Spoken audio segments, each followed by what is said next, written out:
I'm Dana Palmblad. I am the Segment Sales Director for Leadership and Professional Development at Kaplan.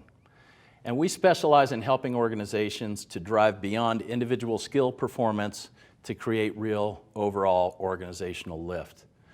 And we do that by providing them with diagnostic tools and learning interventions that are specific to solving specific issues. And we're going to see more about that as I go forward here. But we are looking, in this case, at how to identify and address risk in a very specific situation with an organization that is focusing on how to address those risks within cybersecurity. But again, this can be applied to really any part of your business where you may have potential performance gaps. And the way that we do that is with a diagnostic tool at the beginning to help us identify individuals, cohorts, pieces of the organization where people are not necessarily applying the knowledge that they have in a way that's meaningful to the business. So we all know people who are extremely competent. They have the technical knowledge and the ability to do their job and do it well, but they don't necessarily have the confidence that they need to be able to drive to the performance that's expected, or to be advocates in the organization to help coach others and move towards those goals. On the flip side, we also know a lot of people within organizations, they exist everywhere, who behaviorally are very, very confident in terms of what they do, but they may not really be competent, and that's a danger. So we'll explore that a little more as we go forward. The case that we're looking at here is a global insurance company that was very concerned about cybersecurity. It's in the news everywhere. Over 9 billion data records have been stolen since 2013. Almost 5.5 million records of data are being accessed or exposed on a daily basis going forward. So this is a big issue. And it's one where we really can very easily illustrate this idea of technical competence versus competence at the individual and organizational level. So when we look at best practices in cyber, it really becomes kind of a checklist. There is this cybersecurity framework that everybody has to adhere to, that they test on annually to be able to say, yes, we have all these things in place. We know how to identify, we know how to protect, we know how to detect if something has occurred, we know how to recover from that. And that's all well and good, but you can have all the technology, policy, and processes in place that you can imagine, and at the end of the day, there's still something very critical missing in terms of making sure that you're secure, and that's the human element. It's like all other aspects of our business. It's people that make the difference in terms of what we can or can't accomplish and in terms of the risk that we face as an organization. So by looking at the current practices, we can have preventive technology. We can adopt a hacker's mindset. We can base all of this around specific policies, but we don't integrate it with the security needs in terms of the business opportunities that we're pursuing.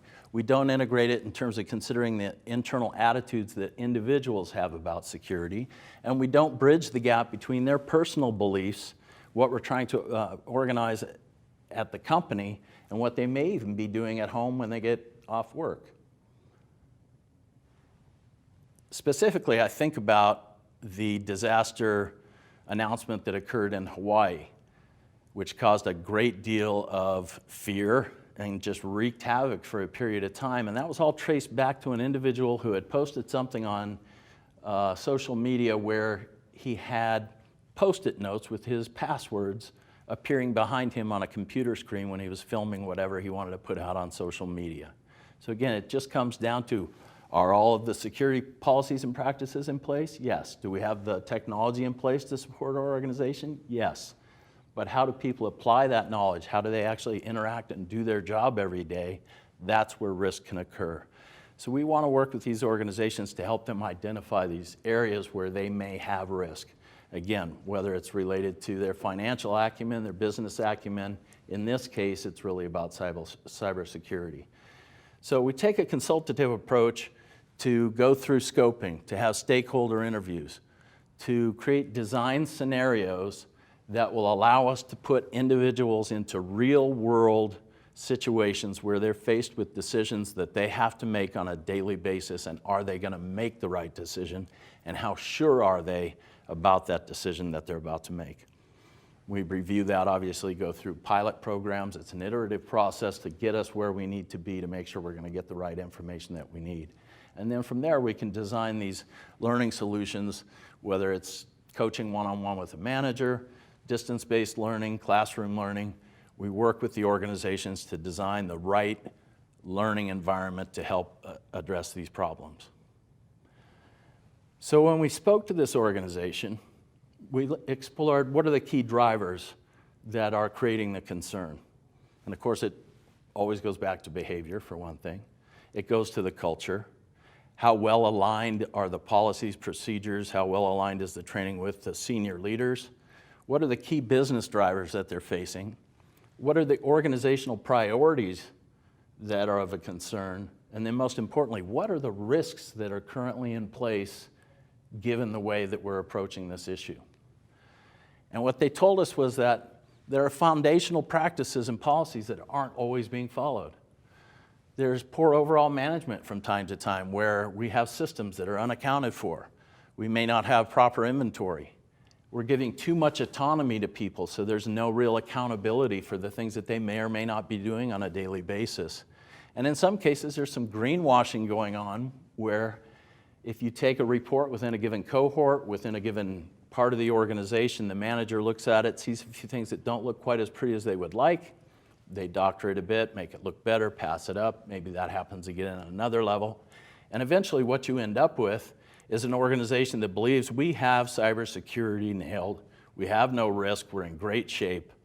But in fact, that's not the case because they have people in the organization who may be doing things that are going to put them at risk on a daily basis.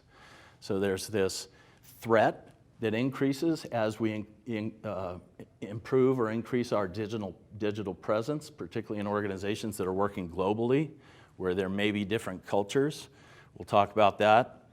And there's this cultural clash from time to time between the cybersecurity team and the rest of the business, where people feel like, look, this is really keeping me from being able to do my job properly. I'm glad that you have these policies in place, but at the end of the day, I'm not so sure they're all really that important. If I can get something done easier by avoiding this particular policy, I'm going to do it. So we looked at their key drivers and the competencies that needed to be, or that underline those key drivers, from their business focus to a risk assessment to the policies and procedures themselves. But then even more importantly, we started to get into advocacy. Are we giving people the ability, let's say at the end of the day at 5 o'clock when no one's around and maybe a superior walks in and tells me to do something that I know is in violation of a security policy, am I going to feel like I'm in a culture where I can speak up and say, no, that's really not a good thing for us to do? Or am I going to go ahead and comply? And if I comply, am I exposing the organization? And then to get to the personal practices again of how do I take this back into my personal life? Is there anything that I'm doing in social media? Are there things I'm doing outside of the job that could be exposing my organization to risk? And from that, we then begin to put together scenarios. What we want to accomplish here is to put people in real life situations. Make it very real in terms of here is a situation that you may face. How would you respond to it?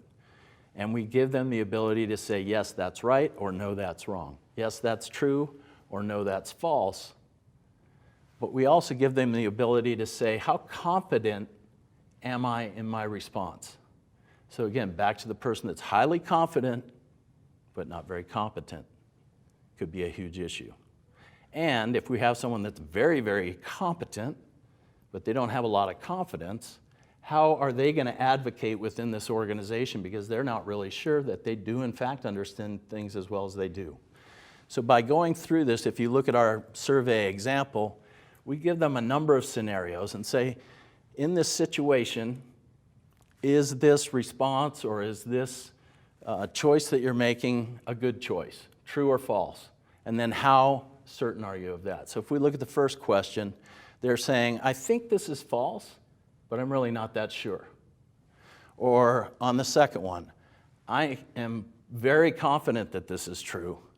And as we compile all that information organizationally, we can then begin to look at the individuals and the different parts of the organization and identify areas where we need to take action to support better learning and, more importantly, better application of learning on the day-to-day job. So here's an example of one of the heat maps that we can create, and we can do this by, in terms of an individual, they're across the top if you look vertically down at these columns, or horizontally across, you're looking at the different topics that are being covered. And we can very easily, if you look at the top, say we've got, in terms of our assessment of risk, we have an area where we seem to have a lot of people who have the wrong answer, but are quite certain that it's the right answer. That could be a huge problem. Now, without going into great detail, you also see areas down here at the bottom where you've got a lot of green. These are areas where we might be able to leverage hidden talent, hidden advocates to help us in terms of supporting our risk going forward. So the chart at the right just shows, high degree of confidence, right answer, green, down to high degree of confidence, wrong answer, red at the bottom. And so we can gather that information and then present individual reports that tell people, here is where you did well, here are some areas where you could improve, and by the way, click here and we'll take you out to some learning that'll help you better understand this issue. That's one approach. We also, from there, have the ability to develop all kinds of learning interventions that involve, classroom training, online training, workshop training, working with your manager in terms of coaching. The object here is to go beyond just trying to train everybody the same way, give them the same book of knowledge, and really get down to how well are they then able to translate that into their job on a regular basis. So in summary, our diagnostic approach is a mechanism that assesses both confidence and competence of a team or a group or a population, and it's across all industries in business. We're looking at one specific instance here, but if you really think about the concept, this can be applied in many, many ways to identify areas of risk and to identify opportunities for overall improvement. The tool provides key insights to help mitigate that risk and shape our learning interventions, and our approach explores the key drivers for your organization. So this isn't something that you just bring off the shelf, it's one size fits all. It's very much part of a process that we go through with you to identify what you're trying to accomplish, where you think you may have risks, how do we align around the executive team to make sure that those things that you feel need to be expressed, learned, and applied on a daily basis, that those things for your business are being designed the right way. So again, thank you very much. I hope that if you have any questions, you will contact us. You can reach me at dana.palmblad@kaplan.com, and I would love to answer any of your questions or dive deeper into this with you if you'd like to learn more.